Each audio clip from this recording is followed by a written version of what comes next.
Bread ক্ৰাম্পছ বনাবলৈ প্ৰথমতে মই ইয়াৰ কেইবাখনো ব্ৰেড লৈ লৈছোঁ আৰু তাৰ ছাইডবিলাক এনেকৈ কাটি দিব লাগিব। এয়া চাওক, মই গোটেইখিনি ব্ৰেডৰ ছাইডবিলাক কাটি ল'লোঁ। এতিয়া এইবোৰ মই হাতেদি টুকুৰা টুকুৰ কৰি মিক্সাৰ গ্ৰাইণ্ডাৰত গ্ৰাইণ্ড কৰি ল'ম।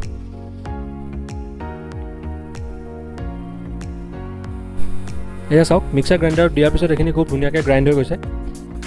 এতিয়া আমি এইখিনি অলপ ভাজিব লাগিব, সেইকাৰণে মই এখন টাৱা লৈ লৈছোঁ, মিডিয়াম হিটত দিছোঁ আৰু গ্ৰাইণ্ড কৰা ব্ৰেডখিনি ইয়াত দি দিছোঁ আৰু এতিয়া লাহে লাহে এইখিনি লৰাই থাকিব লাগিব। মনত ৰাখিব জুইটো যাতে কমত থাকে।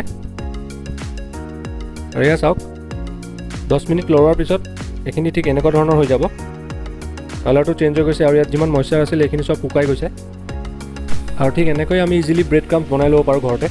আৰু কিছুমান ৰেচিপি ক্ৰাঞ্চি কৰিবৰ কাৰণে আমি ব্ৰেড ক্ৰাম্পছ ইউজ কৰোঁ। আৰু ব্ৰেড ক্ৰাম্পছ ইউজ কৰি বনোৱা ৰেচিপি এটা মই অলৰেডি মোৰ ইউটিউব চেনেলত আপলোড কৰা আছে, আপোনালোকে ইচ্ছা কৰিলে চাব পাৰে। লিংকটো মই ডেছক্ৰিপশ্যনত দি দিছোঁ। ধন্যবাদ।